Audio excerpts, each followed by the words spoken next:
Le prochain grand super-héros de l'univers cinématographique Marvel est un simple humain. Elle ne peut pas tirer des rayons laser avec ses yeux ou chasser les méchants à travers le multivers.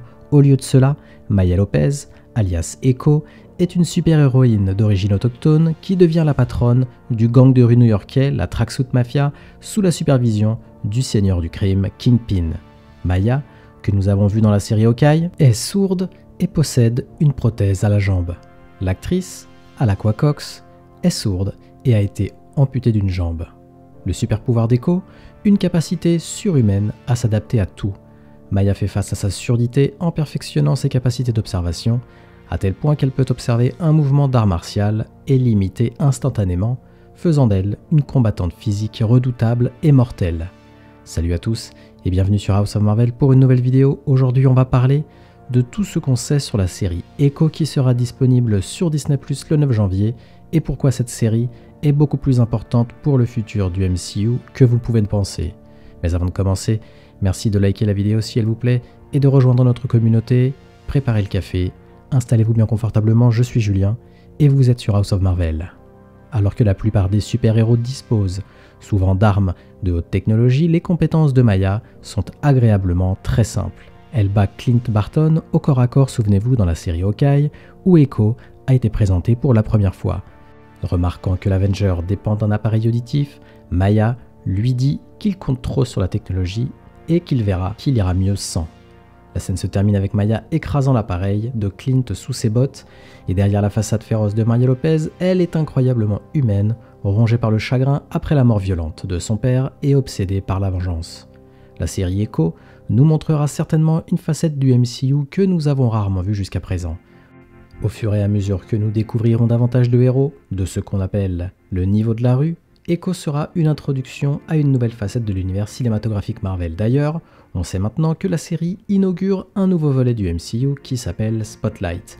Marvel Studios a lancé cette section du MCU qui se concentrera sur des histoires autonomes et axées sur les personnages que les nouveaux fans peuvent apprécier sans avoir à rattraper leur retard sur d'autres contenus Marvel.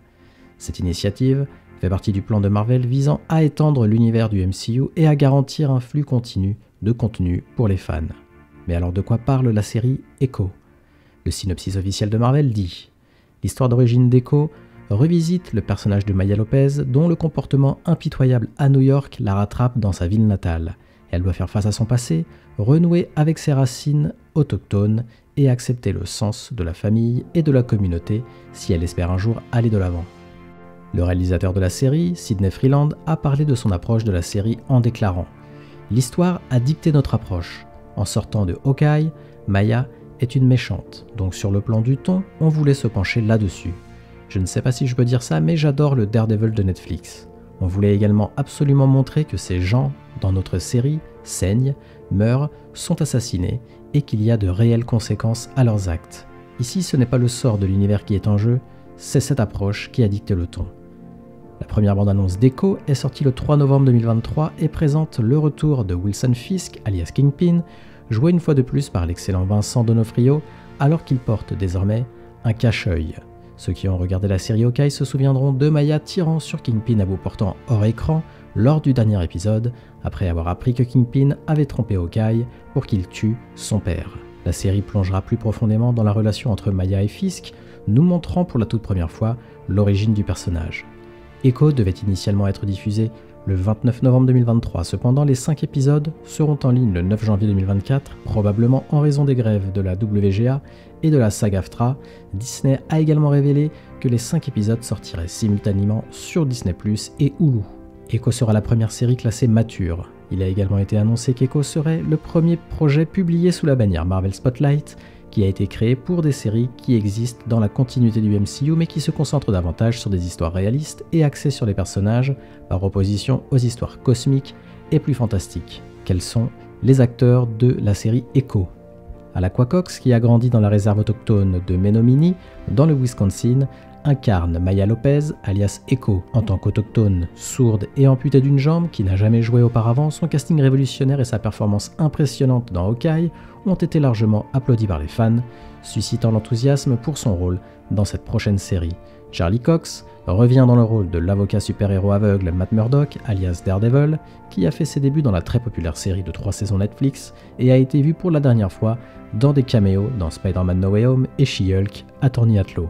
Pour information, Daredevil et Echo entretiennent une relation amoureuse dans Marvel Comics, ce qui pourra peut-être être abordé dans la série, même si je pense que ce ne sera pas le cas. En effet, sa relation avec Jennifer Walters est certainement encore d'actualité, mais sait-on jamais. Vincent D'Onofrio reprend son rôle du seigneur du crime, Wilson Fisk alias Kingpin, l'oncle de substitution de Maya, sur qui elle tire dans les derniers instants de la série Hawkeye après avoir découvert qu'il a causé la mort de son père. Il y a beaucoup de mésententes entre eux deux, une vraie rancune qui suivra Maya de New York jusqu'à ses racines Première Nation en Oklahoma.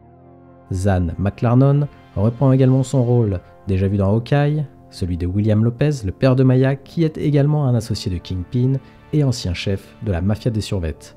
Qui sont les créateurs derrière la série Echo. La série est réalisée par Sidney Freeland et Catriona McKenzie, connus pour The Walking Dead. Les producteurs exécutifs incluent Kevin Feige, Louis Desposito, Victoria Alonso et Brad Winderbaum, les mêmes producteurs que pour la majorité des projets précédents du MCU. A l'origine, Echo était censé apparaître dans Moon Knight en tant qu'intérêt amoureux de Mark Spector, car Marvel Studios cherchait à introduire ce personnage. Mais c'est finalement une introduction dans Hawkeye avec l'annonce d'une série solo qui a été retenue et je pense que c'est bien mieux ainsi. Mais alors pourquoi Echo est une série si importante pour le MCU? Tout d'abord, j'ai déjà abordé le côté philosophique de la série avec un personnage radicalement différent, aussi une première série classée mature avec un nouveau concept Marvel Spotlight. Même si Marvel Studios nous dit que ce contenu fera partie d'une série un peu plus autonome, je pense que c'est un vœu de Marvel qui ne va pas marcher, en tout cas pas pour cette série, je m'explique. Tout d'abord, il faut bien avoir regardé Hawkeye pour comprendre le personnage de Maya. Le final avec Kingpin est un moment très important dans la relation de ces deux personnages clés. Aussi, Spider-Man 4 sera annoncé dans quelques temps. Un Spider-Man qui, selon toute vraisemblance, va revenir au niveau de la rue. Et clairement, on sait que Kingpin est un acteur majeur pour un arc new-yorkais de Spider-Man. Je vois donc un New York avec Wilson Fisk comme maire de la ville. Les photos de tournage de l'année dernière montraient bien que Fisk était en campagne. Donc je pense que Wilson Fisk va gagner le poste de maire de New York et devenir un vrai méchant pour Daredevil, Maya Lopez et Spider-Man. Aussi je pense que l'arc de la loi anti-super-héros adolescent va arriver avec Fisk et cela collera aussi avec l'arrivée des Young Avengers. En gros, Fisk fera voter une loi qui exigera aux super-héros mineurs de se déclarer officiellement pour être sous surveillance. Donc, Echo jouera un rôle crucial dans le parcours et l'avenir de Wilson Fisk dans le MCU, mettant en place son histoire de manière claire, mais surtout ouverte sur le futur.